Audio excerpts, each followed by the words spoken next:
Pada zaman dahulu kala, di sebuah desa yang subur, tinggallah seorang pedagang kaya. Ia tinggal bersama anak perempuannya yang bernama Bawang Putih. Istri pedagang ini sudah lama meninggal dunia. Si pedagang sangat sayang kepada Bawang Putih, sebab dia adalah anak yang penurut dan juga gadis yang baik hati. Suatu hari, setelah si pedagang pulang dari bepergian, ia membawa seorang ibu dan anak gadisnya. Si pedagang akan menikahi ibu ini, maka Bawang Putih akan memiliki ibu tiri dan juga kakak tiri yang bernama Bawang Merah. Saat ayahnya pergi berdagang, ibu tiri dan Bawang Merah akan menyuruh-nyuruh Bawang Putih layaknya seorang pembantu. Bawang Putih akan melakukan semua perintah ibunya, mulai dari membersihkan rumah, mencuci, memasak, hingga mencari kayu bakar. Jika pekerjaannya tidak selesai, ibunya akan menghukumnya. Ia tidak akan diberikan makan. Setiap pagi akan terdengar suara teriakan ibu tiri dan Bawang Merah secara bergantian. "Heh, Bawang Putih, cuci bajuku!" "Bawang Putih, siapkan kami sarapan sekarang. Kami sudah lapar." "Baik, Bu." Karena sering bekerja dan dihukum, tubuh Bawang Putih kian kurus. Suatu hari, ayahnya pulang dari bekerja dan jatuh sakit. Sakitnya sangat parah. Bawang Putih sedih karenanya.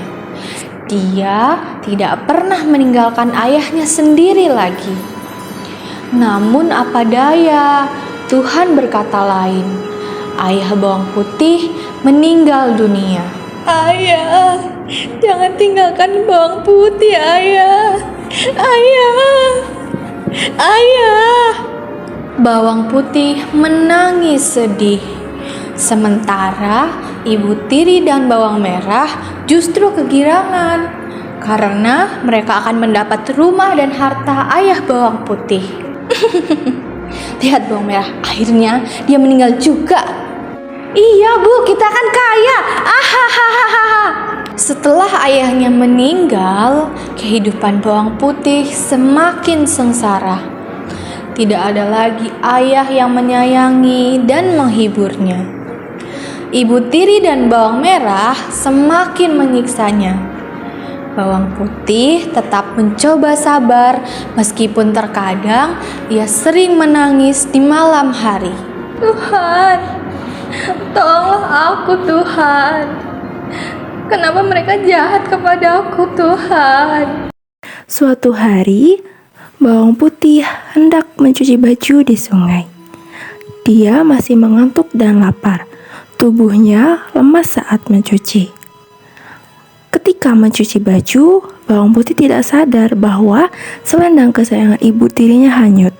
Ketika dia memasukkan cucian ke dalam keranjang, dia terkejut bahwa selendang kesayangan ibu tirinya tidak ada. "Hah? Selendang ibu tidak ada? Jangan-jangan hanyut di sungai. Aduh, bagaimana ini? Aku tidak berani pulang. Pasti ibu akan memukulku habis-habisan." Akhirnya, Bawang Putih pun pergi menyusuri sungai untuk menemukan selendang ibu tirinya. Di tengah perjalanan, dia bertemu dengan seorang petani yang sedang memandikan sapinya. "Paman, apakah paman melihat selendang merah hanyut di sungai?" "Selendang merah? Oh, paman melihatnya. Tadi diambil oleh nenek tua itu yang sedang mencuci pakaian. Rumah nenek tua itu ada di atas gunung." Bawang Putih pun segera pergi menaiki gunung. Di sana, dia menemukan rumah kayu tua. Segera dia menghampirinya dan mengetuk pintu itu. "Tok, tok, tok. Permisi, Nek. Apakah nenek menemukan selendang merah milik ibuku?" Kemudian, nenek tua itu keluar dan menyapa Bawang Putih. Ada cucu. Ayo masuk. Siapa namamu, Cok?" "Aku Bawang Putih, Nek." Nenek tua itu akan memberikan selendang merah dengan satu syarat. Bawang putih harus membantunya terlebih dahulu. Bawang putih bersedia. Seharian bawang putih membantu si nenek memasak, mencari kayu bakar, mencuci baju, dan membersihkan rumah. Bagi bawang putih, pekerjaan itu tidaklah berat, sebab dia sudah terbiasa melakukannya. Singkat cerita, tibalah waktunya untuk dia pamit pulang. Sebelum pulang, si nenek memberikan selendang merah itu kepada bawang putih.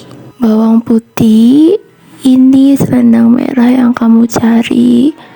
Oh iya, aku ingin memberikan hadiah untukmu karena sudah membantuku. Di atas meja sudah ada 2 buah labu kecil dan besar. Pilih yang kamu suka. Bawang putih memilih labu yang kecil karena dia merasa tidak sanggup jika harus membawa labu yang besar, sebab dia juga harus membawa keranjang penuh pakaian miliknya. Aku pilih yang kecil saja, Nek. Baiklah, ambil labu kecil itu, tapi ingat, jangan kamu buka sebelum kamu sampai rumah. Paham? Baik, Nek. Aku akan menuruti perintah nenek. Sesampainya di rumah, bawang putih dimarahi oleh ibu tiri dan bawang merah. Dari mana saja kamu bawang putih? Kamu sudah berani melawan ya? Ampun bu, ampun, aku tadi... Allah, cukup bawang putih, kami tidak butuh alasanmu. Belah labu itu dan masaklah, kami sudah sangat lapar karena menunggumu dari tadi. Kemudian, bawang putih pun mengambil pisau dan membelah labu itu.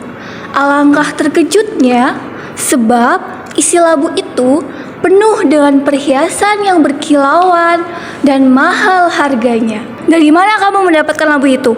Bawang putih menceritakan semuanya. Aduh, bawang putih, seharusnya kamu memilih labu yang lebih besar. Pasti isinya lebih banyak. Dasar. Mendengar kata-kata bawang merah, si ibu tiri akhirnya mendapatkan ide. Sepertinya aku punya ide. Keesokan harinya, ibu tiri dan bawang merah pergi ke sungai. Mereka sengaja menghanyutkan selendang merah dan diam-diam mereka mengikuti arah selendang itu hanyut. Benar saja, selendang itu kembali dipungut oleh nenek tua itu. Ibu tiri dan bawang merah segera mengikuti nenek tua yang berjalan ke arah gunung. Di sepanjang perjalanan, bawang merah mengeluh karena tak biasa berjalan jauh. Aduh, aku capek sekali bu, kita pulang saja yuk. Bawang merah, sabar, sebentar lagi kita akan mendapatkan perhiasan lebih banyak dari bawang putih. Tapi aku capek bu. Sabar. Sesampainya di rumah nenek tua, ibu tiri dan bawang merah mengetuk pintu. Nenek tua menyambutnya dengan sangat baik. Kemudian ibu tiri dan bawang merah berpura-pura sedih dan menanyakan soal selendang merah itu. Nenek yang baik hati, apakah nenek menemukan selendang milik ibuku? Oh iya, tadi nenek temukan di sungai. Seperti halnya dengan bawang putih, si nenek baru akan memberikan selendang itu ketika mereka membantunya. Dengan terpaksa, mereka membantu nenek tersebut demi mendapatkan buah labu tersebut sambil mengeluh. Capek sekali, kalau bukan karena buah labu itu, aku tidak mau melakukannya. Iya, ibu sudah lelah. Semoga saja nanti isi labu itu lebih banyak daripada punya bawang putih. Akhirnya selesai sudah pekerjaan mereka. Mereka pun bergegas berpamitan dengan si nenek. Kemudian si nenek memberikan selendang itu kepada mereka. Di meja itu ada 2 buah labu yang besar dan kecil. Pilihlah sebagai bentuk hadiah dariku. Dan tentu saja, bawang merah dan ibunya memilih labu yang besar. Aku pilih labu yang besar ya, Nek. Iya, ambil yang besar saja. Ingat, jangan kalian buka labu itu sebelum kalian sampai ke rumah. Iya, itu pasti, Nek. Kami pulang dulu ya, Nek. Bawang merah dan Ibu Tiri tidak menuruti anjuran dari si nenek. Di tengah perjalanan, Ibu Tiri membelah buah labu tersebut. Mereka sudah tidak sabar untuk melihat perhiasan yang mereka dapatkan. Ibu, ayo kita buka aja labu ini. Nenek tua itu kan tidak akan tahu. Iya, ayo kita buka. Ibu juga sudah penasaran. Namun, alangkah sangat terkejutnya mereka. Sebab isi labu itu adalah binatang-binatang berbisa seperti ular, kalajengking, dan juga kelabang.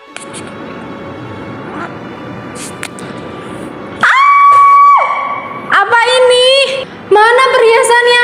Kenapa yang ada binatang-binatang ini? Karena mereka masih di tengah hutan, maka tidak ada yang menolong mereka. Ibu Tiri dan juga bawang merah pun mati keracunan ular yang berbisa. Keserakahan mereka membawa mereka dalam malapetaka. Sementara itu, bawang putih hidup bahagia. Perhiasan pemberian nenek tua itu membuatnya kaya raya. Dia pun meneruskan usaha ayahnya dan menikmati buah hasil kesabarannya sebagai anak yang berbakti.